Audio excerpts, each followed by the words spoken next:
Well, Tracey, today we picked America's Sweethearts, a reality television show following the Dallas Cowboys Cheerleaders, as our springing off point for our discussion. And we picked it not just because it's an interesting TV show, but because it has lots of examples of behavior and conduct and things that are relevant to the workplace, lots of topics that I think have a lot of relevance for our listeners. Today, our focus is on giving feedback, and we've pulled some clips and we're going to discuss some best practices and some tips arising from some of the situations in the show. But Tracey, have you seen any other parts of the show that might have some relevance in the workplace or for HR professionals? I agree with you, Emily. This was a really good show to showcase some of the HR issues that come up in all sorts of industries. And one of the issues that we're not touching upon today, but we did touch upon in one of our previous episodes with the movie 9 to 5, is the issue of pay equity. And of course, there's a stark difference between what NFL players earn and what the cheerleaders of those NFL teams are earning. And that was addressed in season 2 of America's Sweethearts. And it sounds like it resulted in a very large increase to the cheerleaders' pay.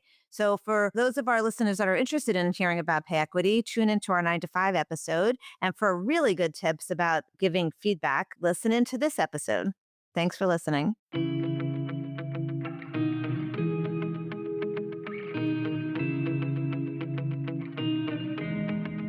Welcome to Hiring to Firing, the podcast. I'm Tracey Diamond, a labor and employment partner with Troutman Pepper Locke, and I'm here with my partner and co-host, Emily Schifter.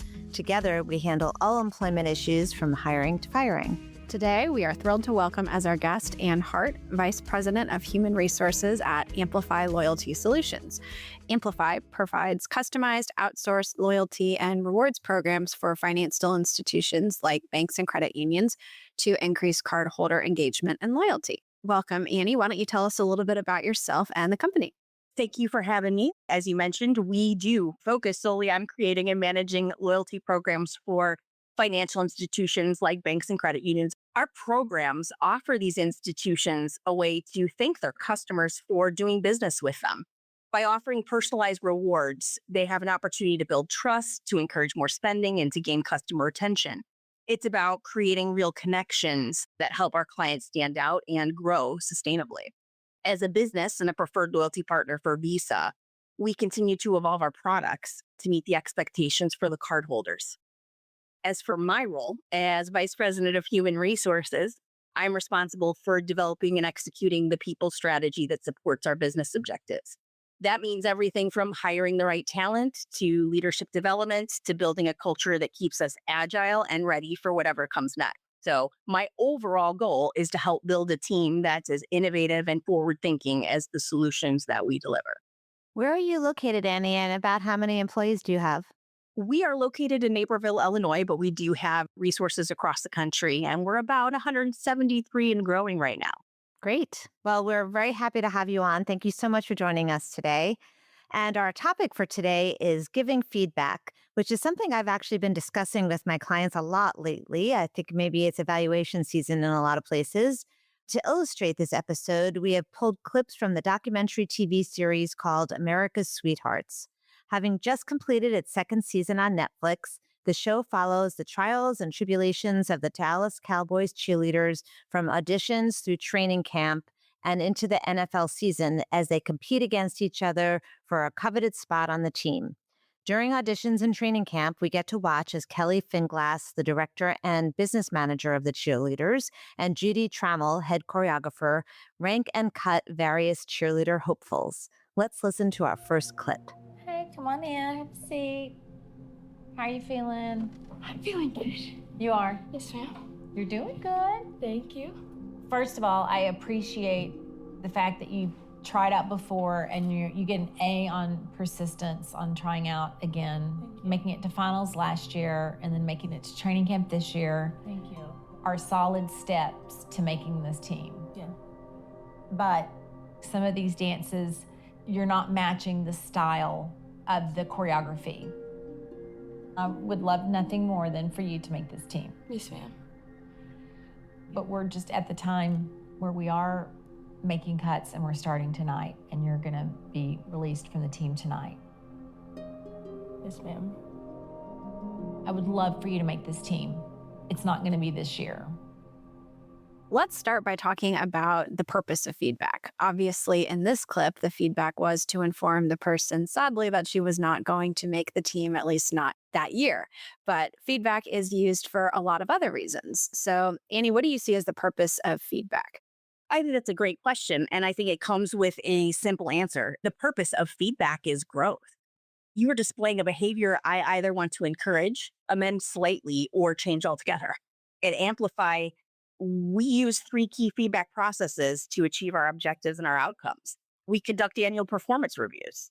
That way, employees can measure improvement over time and really look at outcomes against goals and objectives established by the business for that entire year of operation. They get an entire 10,000-foot view of what they've done. It drives a deeper connection to how their contribution impacts the overall corporate objectives. It gives an opportunity to reflect on what was accomplished and to celebrate that. And it also encourages employees to think about what they will contribute, and they can start to plan ahead for next year. They know this is coming. What are you bringing to the table? Annual reviews, though, however, can't replace the need for the second tool that we use at ampliFI, which is ongoing real-time feedback. Addressing concerns in real time provide immediate resolution and course correction, and provided professionally to the employee allow for better outcomes for both of us. The employee gets improvement, the company gets improvement, whether you're encouraging or you are correcting. The third tool that we do utilize is performance improvement plans. These PIPs, as they're referred to in the marketplace, they're basically specific structured expectation management designed to allow the employee to focus on getting back to a path of success. So when used properly, it's the difference between continued successful employment or ultimately termination. So those are the three structured ways that we think feedback is essential and how we share it here at ampliFI. How do you do your performance review, your annual performance review process? Is there like a 360, or do the employees do any kind of self-evaluation as part of it? And what is your general practice with that? We do self-evaluation and then manager evaluation, and then it's given up for executive review. So we actually have an opportunity at that point to go, what do you think? What does your leader think? And then we're sharing that information up the food chain as the strategic planning is taking place for going into the next year.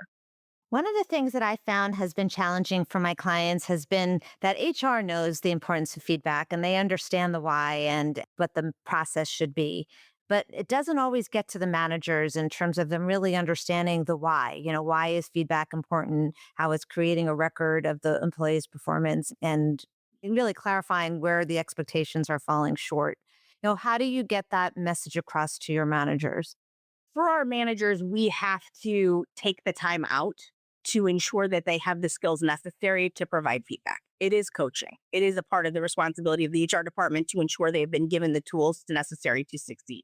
So that is a conscious effort by the organization to train, but giving feedback correctly is equally as important. Yeah, so let's talk about that. So, what are best practices in terms of giving feedback? When we look at giving feedback, I always say you want to focus on the behavior that you're looking to change. So the what in the equation versus the who, the where, the why. The what is where we really want to put our energy. You want to ensure that the person receiving that feedback understands that the goal of providing it is to help and not to harm. I message consistently that when someone is willing to take time from their day to provide you with professional feedback, that's an investment in you. That's a gift, right? We should embrace every gift, because oftentimes you talk to other companies, you'll hear complaints. I don't get any feedback. When I have people coming to me going, oh no, this person gave me critical feedback, I go, oh wait, this person took time to care.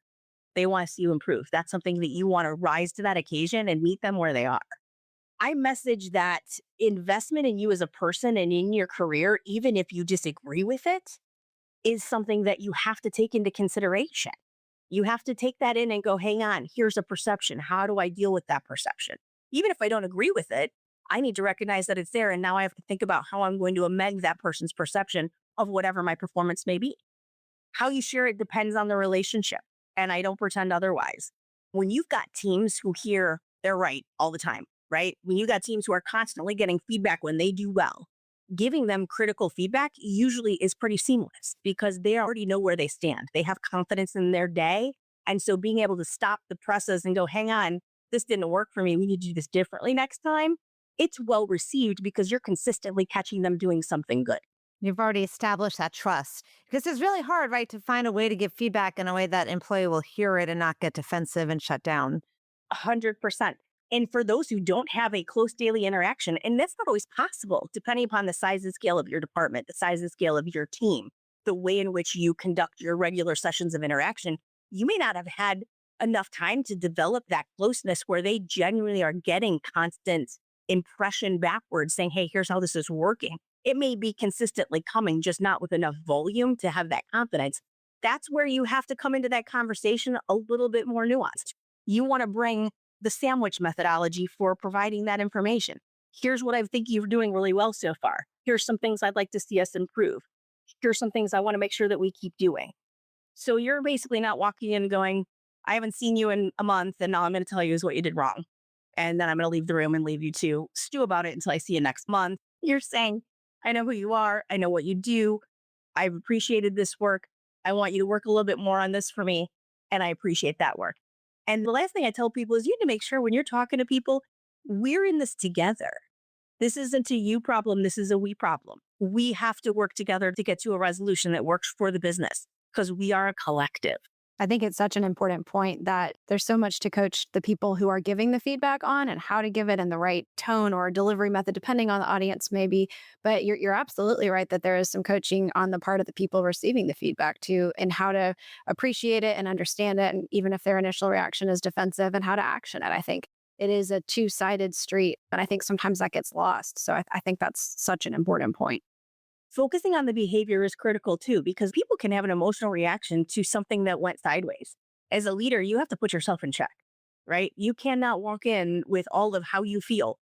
You need to walk in with how am I in service to this employee? How am I going to ensure this doesn't happen again for myself, for the business, for the client?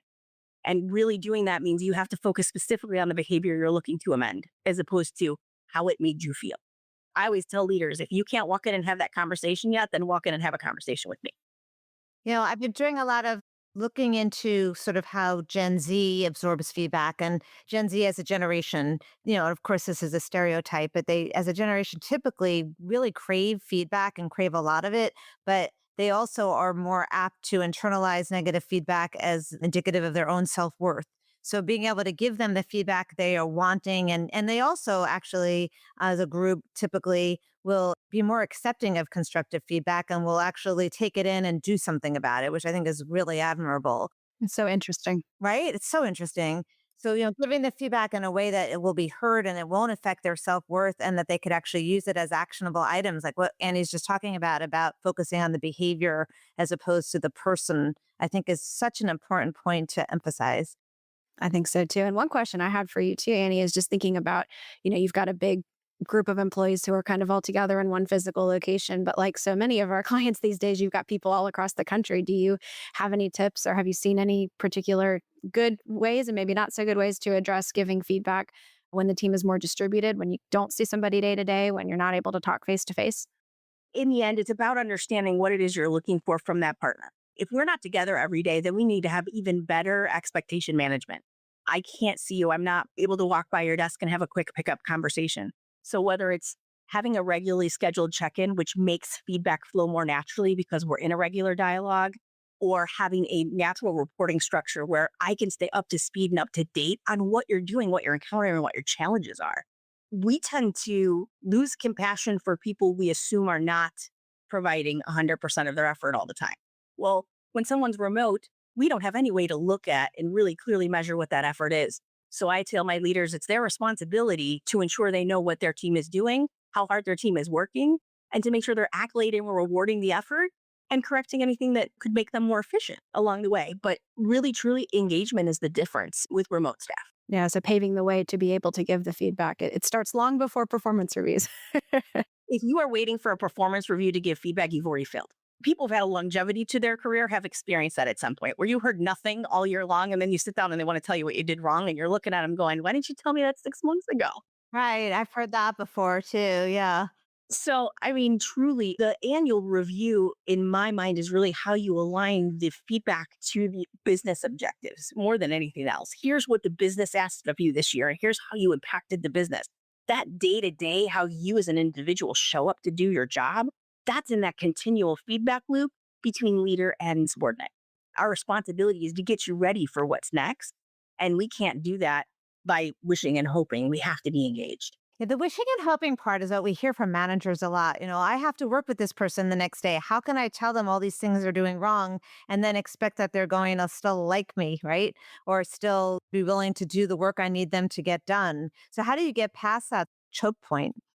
It's not easy. There are times where we have to give hard feedback to somebody we care about or somebody we really like working with.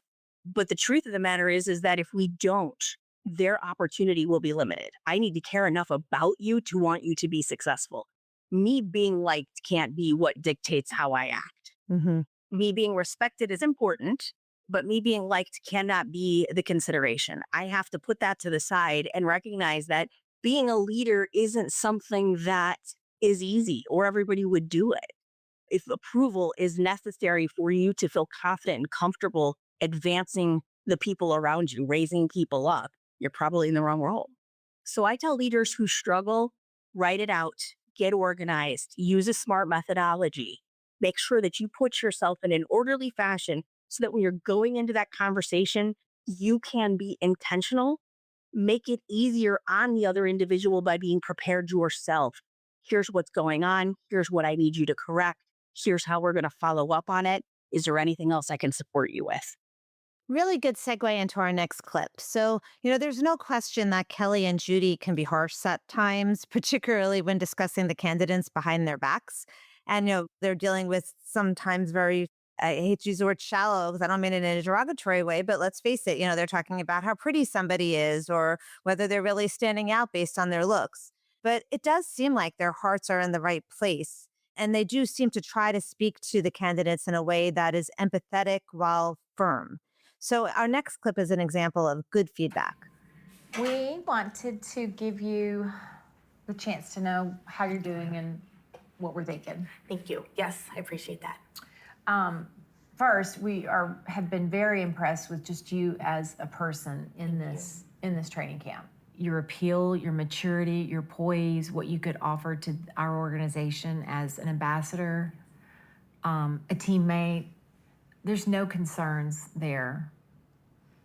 But we are down to the last 2 weeks of this training camp. Yes, ma'am.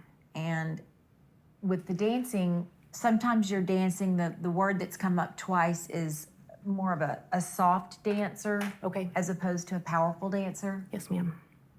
You are the type of person we would love on this team. However, the dancing and where we are now, we don't see you making the team this year. Is there anything I could do to change that this year? No. Annie, what do you think? Did they do well here? Or do you see any opportunities for improving their method of giving feedback? Again, I always have to take into account it's a TV show. I tend to lead. If we're done, if our relationship is ending, I'm going to lead with that. For me personally, that's how I handle it. No confusion. But for the sake of the TV show. They had to stretch it out a little bit. Right.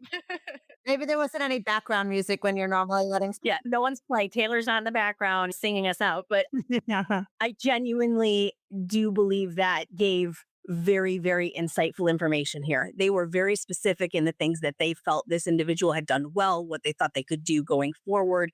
They told them, what do you got to do next? That's all you can ask for in a feedback session, especially one like this, when the end result is that your time here is over and you have to go spend the next year working on it. But I don't think that that individual walked out not knowing what the expectation was for coming into the next season. It was clear. Yeah. So you mentioned before the SMART methodology as part of a way of giving feedback. Can you explain a little bit more about that? It's not just a buzzword, although we like to make it one. It's actually a very practical way to give feedback. It is essentially, it's an acronym, right? We're giving smart, measurable, achievable, relevant, and timely feedback. So what that means for us is we kind of break it down. It's going to be specific. We're going to be clear. We're going to say, your report was missing sales data we discussed. We're not going to say, you need to do better, right? I'm giving you very specific information. We're going to make it measurable. We're going to make it trackable. So we want to aim for these particular goals. If I need you to make 20 sales calls a day, I'm not going to tell you make more sales calls. I'm going to say we're going to aim to make 20 sales calls a day. So we can measure if that performance is having an issue, which is our next item. We need to keep it realistic. Is it achievable? If it's not doable, it's not helpful. If you have never set a sales meeting and all of a sudden I'm telling you you need to have 10 by the end of next week, I'm not helpful at this point. That's not reasonable. That's not realistic. So you need to make it something they can actually achieve. It needs to be very, very relevant. So make sure it connects to their goals or their goal. Random feedback is not useful. You want to be coming in with something that they can action against, which is, by the way, how you would also ensure that that feedback's not personal. Because the random feedback tends to be the personal stuff that really probably you need to go address. It doesn't necessarily need to be flowing out to another person. And timely. We wanted to make sure that we're giving that information, that real time feedback. If you wait weeks, it's not fresh. You lose the details and the specifics that you wanted to share. The employee can't touch that moment as quickly as they could if you talk to them the next day or 2 days later or that same day. So you really want to keep it timely. Smart feedback helps people grow without guessing. They don't have to wonder what it is they're supposed to do. It makes it actionable. It makes the next steps measurable. And then teams can kind of scale that together. So that's essentially how that works from my perspective. From a legal compliance perspective, the way you laid out the SMART method sounds like the perfect type of documentation that you'll need to maintain legal compliance too. Emily, what are your thoughts on that in terms of the fact that it's actionable, measurable, specific, and how does that make your job easier in terms of litigation? Yeah, and it's definitely something that comes up with clients all the time when we don't have that documentation, because so often somebody will say, a manager might say, I really don't want to keep working with this employee. We need to separate their employment. They're just not performing well. And you kind of push them on that. And what does that mean? And well, I don't know. They're just not a fit, or they don't seem to be engaged, something that's very vague. And, okay, well, have you talked to them about this? Is this something that you've documented? Is the employee going to be surprised to hear this? And well, I didn't want to offend them, or it was a tough conversation, kind of to the point we talked about earlier. And so if we decide to move forward with any kind of adverse action against that employee and they look at it and say, this came as a total surprise to me, this feels unfair, it makes it really hard for us to defend that decision to show that we made it based on a legitimate business need or data point, as opposed to a protected class or some recent leave that somebody took or a complaint that they raised, even if it is in fact not connected to any of those things at all. If we don't have anything clear to show this is what we told you to do, you didn't do it, and now therefore we're going to separate employment or do something else adverse that maybe you don't like, we have a much harder time justifying that from a legal perspective. And so best practices are helpful from an HR perspective and just from a managerial perspective, but also from a legal perspective, legal defense. Absolutely. Agree. So shifting gears for a minute, Annie, to the how. Are there any best practices on how feedback is given? My first how, my step one in how that I tell all my leaders, it is my golden rule. If you've ever worked with me, you've heard me say it 100 times. We praise in public and we correct or we confront in private. So my A number one is that, because nobody learns anything when they're embarrassed. And at the end of the day, the point of feedback is to learn something. And you do not learn when you are embarrassed. So I always kind of teach my leaders, if somebody comes in and says, someone called me out in a meeting, I'm already like, I don't really care what they called you out about because I need to talk to the person. I got to go have my own private conversation and I'll be back to you. What I always tell managers is that you need to gather the facts and you need to be very careful about what you know for sure, which, Cy Wakeman, who was a published author, HR specialist, is the one who coined that phrase. So I got to quote her. I got to give credit where credit's due if I'm allowed to do that. But she says in her 12 rules, you'll be very careful about what you know for sure. And I encourage my leaders to do that. Really gather the facts. What is the actual event that took place? What's the actual situation or circumstance that happened? When you go in to have that conversation, you want to focus on those behaviors. You do not want to assume the motivation or the why. It's not relevant to your correction, and you could end up in a very wrong place as you're trying to actually help somebody make an improvement. And then I always try to encourage them to document what it is that they've discovered in that conversation, ensure that they've set clear expectations for how we're going to make change, and you got to follow up. I've told you this. Now I need to check in with you. Did it work? Are we getting someplace? Are you making improvement? Do you need help? So that's kind of how I structure and encourage them to give that feedback process. Whatever you discuss should come back to them in written instruction. They don't have to question, did I misunderstand you? Do I know what to do next? They may be nervous. They may not be absorbing all of the data. If I give it to you verbally, I give it to you written, I'm covering my bet. Yeah, I think that's right. You leave room for that discussion of feedback rather than just, here's a written, I'm giving you a 5 on this and a 3 on that. But at the same time, documenting once the discussion is over so that it's there and it's clear and they can go and process it on their own after the conversation is over. And obviously there's going to be, depending on the type of feedback, if it's informal every day versus a performance improvement plan or performance evaluation. But I think that's exactly right. Kind of that balance of having that documentation, but leaving room for discussion. And hearing what they have to say. You're walking in to correct a behavior based on your knowledge. You could get into a conversation and uncover that, whoa, wait a second, that was the appropriate response based on what you just informed me of that I was unaware of. If you're a leader and you haven't had that happen, you're not having enough conversations around correct direction, because there are times where we go, wait, nope, actually, that's exactly what I would have done. Thank you for taking the time to explain it to me. And that also resonates because when you show taking ownership, you're modeling taking ownership for behavior, they're going to do the same. I think that's right. And that idea of coming into these conversations with, hey, maybe I can coach this employee and we can have a positive change, as opposed to we're just paving a path toward termination, I think is a good mindset shift for leaders to have sometimes. And maybe some incentive to have the tough conversations when they don't want to.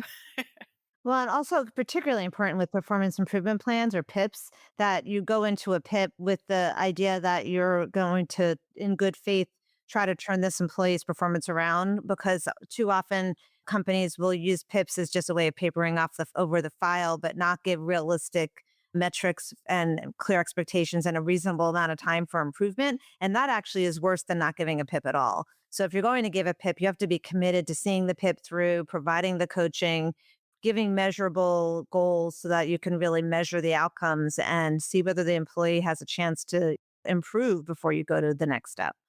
Agreed. And I think it's the responsibility of business to hold their leadership accountable. Did you work that pit with your team member? Because if you did, and they still elected not to participate or contribute, That's on them then, right? they own that outright. But at the end of the day, it's your job to make them successful too. So it's a partnership. You have to jump in there and you have to help, because I'm going to measure you on that. I don't need you to necessarily caught the issue before it took place, but I do need to know that you're an active participant in the remediation of whatever the issue is.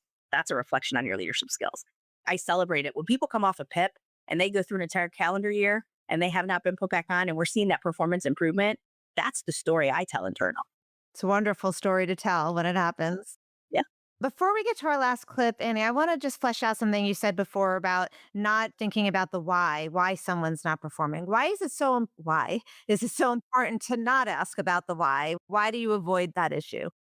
I think the why takes us down paths that aren't really relevant to the business outcome. The motivation could have nothing to do with work. Could be, I don't like that person. I didn't like the way I was. It's not relevant and it's subjective, right? So your why today, you could come back and give me a different why tomorrow. But at the end of the day, this was the outcome. This is the action. I'm coming to you about the behavior. The action is not negotiable. This is what took place. This is what everybody agrees took place. This is what I need you to change. Why you did it, you can take care of that outside of the workplace. If it's something that's going to consistently bug you, here's access to my employee assistance program. I'm happy to give you 3 counseling sessions. You need to go work that out. We will encourage you. We'll gain time off for it. But the behavior here, this is what we actually have influence over. That's in our span of control. That's so true. And frankly, it could actually lead to legal compliance issues if you do start delving into the why or speculating as to the why. Speculating someone has a mental health condition, for example, could lead to a perceived disability discrimination claim. I guess the one caveat I would say is if an employee comes to you and says, I'm struggling here because I have some kind of physical or mental health condition or a disability, then it's a different story. It doesn't excuse the bad performance. And you may continue to go down the performance improvement plan or other type of performance documentation, but you also will then have an obligation to see if there's an accommodation you could give the employee that's not an undue hardship that would enable them to do their job. But other than that, you shouldn't be speculating, right, as to why an employee is acting the way they're acting. You just want to let them know they're not acting the way you want them to act. 100%, 100%. And people are human. Yeah. We work closely with people. We may have some insights into the why or think we do. If anything, it should just breed compassion. If you know someone's struggling, it just breeds compassion, but it can't be any more than that. You can have compassion, but you still have a job to do. That's exactly right. Absolutely. Moving to our last clip. Here, Kelly and Judy have to give some bad news to a candidate whom they know quite well, kind of to your recent point, Annie, as she is the daughter of one of the employees of the cheerleading squad. So they have a tough conversation. Let's listen in. I don't know what to say to make this conversation easy on any of us at this table. Here's where you're down here in our scoring. And the consistent word that keeps coming up with your performance in this year's training camp is that you are struggling. Okay. I think it'd be a disservice to have you make this team and the struggle be all year. Or if we just did this because you're Dayton and you deserve it, because you do. We want you to be successful here. I want to too, but not if I'm not ready for it. Right.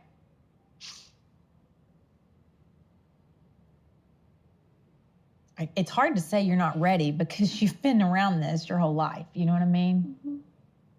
But if you haven't trained for this intensely the past year or two, I would give yourself some grace. To be honest, like I stepped away from dance for maybe 3 years, just because I felt like my heart wasn't in it.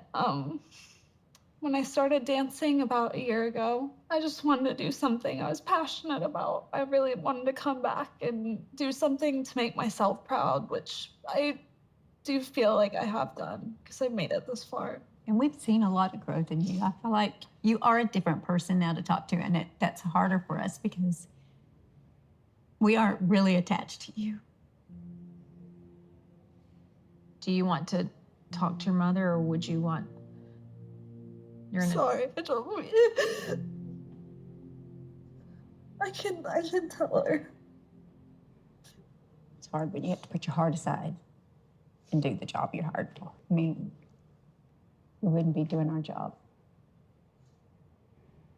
Yeah, but at what cost? I know. At what cost is heartbreak. This is a good illustration of how giving feedback can be hard on the giver, just like it is on the receiver. Do you have any thoughts on how to make these types of hard conversations any easier? Giving feedback, particularly when it's negative feedback, can be tough and take a personal toll on the person giving that feedback, for sure. It's always best to plan out what you're going to say ahead of time in practice. Preparation is the difference between getting through that with professionalism and struggling to complete to an outcome. When it's finished is really where I have my tips and tricks. Personal care. If it is your job to be the person providing the hard information or handling a termination, you need to make space for yourself. The individual that you are impacting in that moment gets all of the room. That's the job. When you're done, that's where you need to make sure you're giving yourself room. Grace is key. It's a hard job. Not everybody can do it. You need a support network of your own to kind of come through those difficult days because you'll have them. It could be lonely at the top. Being a leader is not always the easiest thing in the world. That's right. To what we were talking about before, your employees are not your friends, and you need to have that space so that you can have the difficult conversations. Correct. And there are times where leaders will be faced with having that conversation with a peer. It's another leader, one of those people who is supposed to be a confidant and an ally, where you can have more of those conversations, but their opportunity at your organizations come to an end for whatever reason. Now you're really in it, right? And again, you have a job to do the job. When the job is over. That's where you got to kind of take a step back. And a lot of HR professionals have HR networks of other professionals that they lean on to get tips, to get tricks, to get counsel, and to be able to say, hey, it's just a really bad day. Those peers aren't going to ask what happened because they conclude they already know. They've been there. So they're just going to sit there and encourage you and make you laugh and remind you that you have to make a decision based on what's best for the collective. That's the hardest part about leadership, is the decisions are based on what's best for the collective. And at times it does have individual impact. So they remind you that you took care of all the others today. That's right. It's good to have a support system for sure. That's right. The Kelly to your Judy. Yeah. Well, I want to thank you so much for joining us today, Annie. This was a really insightful discussion about giving feedback. Thank you to our listeners for listening in. Emily and I both do a tremendous amount of training on performance management, best practices, as well as giving feedback, both for HR departments and for managers. So if your company could use that training, please feel free to reach out to us. Shoot us an email, give us some ideas from future topics, and listen into our other podcast episodes. Thanks so much for listening. Copyright Troutman Pepperlock LLP. These recorded materials are designed for educational purposes only. This podcast is not legal advice and does not create an attorney-client relationship. The views and opinions expressed in this podcast are solely those of the individual participants. Troutman does not make any representations or warranties, expressed or implied, regarding the contents of this podcast. Information on previous case results does not guarantee a similar future result. Users of this podcast may save and use the podcast only for personal or other non-commercial educational purposes. No other use, including without limitation, reproduction, retransmission, or editing of this podcast may be made without the prior written permission of Troutman Pepper Locke. If you have any questions, please contact us at troutman.com.